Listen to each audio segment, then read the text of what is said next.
What's up, YouTube? So before we get started with this video, on First Take, they're going to be talking about, should we look at Patrick Mahomes differently if he doesn't make it to the Super Bowl this year? So see what they have to say about that. In his first year as a starter, he was the best player of all time. That was the best player who ever lived. Sorry, everybody. I'm an LT fan, but a linebacker can't be as valuable as a quarterback. Walter Payton could do it all, but he was primarily used as a running back. Tom Brady was never as good on his best day as Patrick Mahomes was all last year. And if anyone comes close, it was Aaron Rodgers at his best, and I would give Mahomes a slight advantage. He was Brett Favre. So how about we let Patrick Mahomes get to Super Bowl, let alone win the Super Bowl, let alone multiple Super Bowls, before we start putting him up there with the Tom Brady or Aaron Rodgers? Because I'd rather be Tom Brady and went to the Super Bowl last year and won versus be called the best player, best quarterback of all time, which is what he's claiming Patrick Mahomes to be. So it doesn't matter how good a year you have if you don't get to the Super Bowl and win the Super Bowl. So let's continue. With better mental game. Like, he was Brett Favre minus the mistakes. Oh, my God. And he came within a pre-snap penalty of getting to the Super Bowl, which they probably would have won in retrospect. Tom Brady threw the interception, game over. They're in this, no, bring it back. Okay.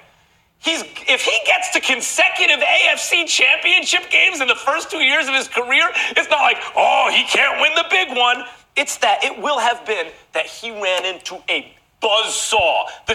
Now, wait a minute. So you want to talk about going to consecutive AFC championship games? Didn't the New York Jets, Mark Sanchez, get to 2 consecutive AFC championship games? And look at him now. All I'm saying is Patrick Mahomes is a beast, but all I'm saying is let's hold off on calling him the best quarterback ever until he gets to the Super Bowl and wins the Super Bowl, if not multiple Super Bowls. So let's continue. Tennessee Titans, who were maybe the best team in football, like quiet as kept, second half of the season overall, went on the road to beat the Patriots at Foxborough, the defending champion Patriots, followed that up by going on the road to knock out the MVP of a team that even the old-time Baltimore Ravens, who were world champions, were like, we think we could have beaten this team. That's how devastating this team was. If they beat the Chiefs, we're just going to say, yeah, this is one of those Giants 07 or Giants 11 runs. They had the formula. They got hot at the right time. They went on the road. No one was stopping them. It's not the end of it's not like if Aaron Rodgers loses right now. This is not a must-win game for Patrick Mahomes. So I kind of agree with Max. I don't think this is a must-win game for Patrick Mahomes because he's a young, up-and-coming quarterback. The things that he's doing now at this age are absolutely stellar. So like I said, if he loses, then it's not good, but he has a lot of more. He's going to have a lot more opportunities to get back to the AFC Championship game and get to the Super Bowl. Same thing with Lamar Jackson. Things didn't work out for him this year in the playoffs, but he's still an upcoming, young, excellent quarterback that I'm definitely going to be expecting him to be at the Super Bowl a few times. But as far as Patrick Mahomes, I don't look at him any differently. And as far as this game, we're going against Titans, I'd say it'd be more of his defense, the Kansas City Chiefs defense, taking care of Derrick Henry. Because if they can't stop Derrick Henry, then he's going to do his thing. Patrick Mahomes doesn't have too much control over what his defense does and stopping Derrick Henry. Although he can put up points, but all parts are going to be needed for this win. So let's continue.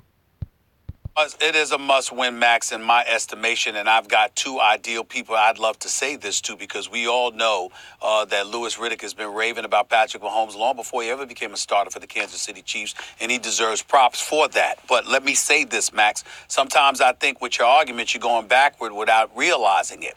You brought up Patrick Mahomes. You brought up Patrick Mahomes in such a fashion. You talked about how he may go down as the greatest quarterback to have ever lived. And we look at his talent, and I don't think there's any question that he has that potential there available to him because he is phenomenal. We get that. But Max, take into account that if you lose to Ryan Tannehill and the Tennessee Titans, this isn't last year. This is now. Last year, you lost to Tom Brady and Bill Belichick and the New England Patriots. We all understand that. But now that you've got that year of experience, piggybacking off of going scoreless in the first half, dropping 30-plus in the second half alone against the New England Patriots, with the football world lamenting the fact that Patrick Mahomes never got a chance to touch that football in overtime, because when the New England Patriots won a coin toss and they got the ball back to start overtime, Tom Brady never let them get the ball back. Keep all of that in mind and then say, okay, fast forward to this year, and here I go. Am I going against Lamar Jackson and the Baltimore Ravens in Baltimore? No. Am I going against the same New England Patriots that went to the Super Bowl and won it all last year? No. I'm going against the Tennessee Titans, quarterbacked by Ryan Tannehill, who without question has been very, very impressive. But damn it, he's still Ryan Tannehill. We can rave about what we've seen from him over the last 2.5 months. But there was about 5, 6, 7 years prior to that where we didn't see much from him. And so when you look at it from that perspective, and you got the AFC Championship game on your home turf in Kansas City, with Andy Reid helping to call plays for you, along with Eric Bieniemy, who someday will get a head coaching job. Should have had one already. I don't know why he ain't got it yet. Okay? You got all of that working for you with Hardman, Kelsey, Watkins, Hill. My God. And all you lose to is Derrick Henry and Ryan Tannehill. That is not going to be good. And we'll be talking about Patrick Mahomes, despite his obvious greatness, at least in a slightly different fashion than we talk about him now. If he can. So I don't know about that. Like I said, I wouldn't look at Patrick Mahomes differently if he didn't make it to the Super Bowl this year. So, you know, you got to give a little bit of credit to the Tennessee Titans. I mean, they're there for a reason. I mean, who do they beat? It's not like they had a cakewalk. They put in work. They did what they were supposed to do, and they beat teams that nobody thought they would beat. But they're here now, and their bread and butter is Derrick Henry. You could talk about all the other years and all the other whatever. Well, we're talking about now and what's going on this year in the playoffs right now. And Derrick Henry is just absolutely killing people. If the Kansas City Chiefs defense if they're not able to shut down Derrick Henry, that's going to be a problem. That's going to be a big problem. And you might need Patrick Mahomes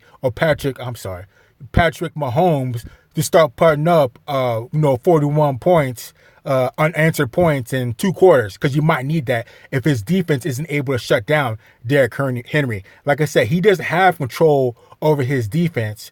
But again, I won't look at him any more different if he doesn't win this AFC Championship game. And like I said, he has plenty of time. He's a young quarterback, and he's going to be here a lot, hopefully. So let's continue. Outplayed and they lose. If he drops 40, but they give up 50, that's different. But if he gets outplayed this Sunday by Ryan Tannehill, we got to have a different conversation about him. If Patrick Mahomes comes out there and he doesn't wait until the second quarter and he goes out there flinging that football like a gangbuster, right? What could potentially happen? Vrabel might sit up there and say, yo, man, we can't just run the football anymore right there. They're going to load the box and dare Ryan to beat us. We got to take our chances. And then Ryan Tannehill can turn into a Dolphin all over again. You don't know that can't happen. Stop it. No, Stop it. No, there's no certainty that it can't happen, just like there's no certainty that Pat can't have a bad game. I'm just saying this. Look, Ryan Tannehill right now is in a tremendous groove, man. Excellent. He's in a tremendous groove, and I'm just going to tell you this. Okay. I didn't get a chance to say this on this show, okay? We've been talking about all these hot offensive coordinators and Eric Bieniemy. Look, I'm right there with you. Eric needs to have a job. There's a guy right now who's an offensive coordinator who's right now coordinating one of the hottest quarterback in the NFL that nobody mentions. Arthur Smith, who is the OC for the Tennessee Titans. That's true. The son of Fred Smith, the founder of FedEx. That's true. He's one of the hottest coordinators. He is dialed in. Mike Vrabel is dialed in. Dean Pease is dialed in, the defensive coordinator. Don't discount this football do you remember another quarterback? I'm trying to think of in my life. Rich Gannon. I don't remember where Rich Gannon was drafted, but he went from one kind of guy that you thought about a certain way to like a machine, right? I can't think of another first-round bust. Ryan Tannehill was a first-round bust. He was no good. He was drafted up high. He was no good. That went from that to this in a sustained way. He has been excellent all season. Their season turned around when he got in there. This is not the same guy. Has there any comparison to this? Steve Young talks about this all the time. I can't think of a comparison for you, Max, but I can just tell you that Steve Young talks about this all the time, about your circumstances and being in the right circle. being in the right environment for quarterbacks. Look, Ryan Tannehill had some good games. He had some good times in Miami, but right now he is in an environment and he is with a coach and he is with a group of players that click.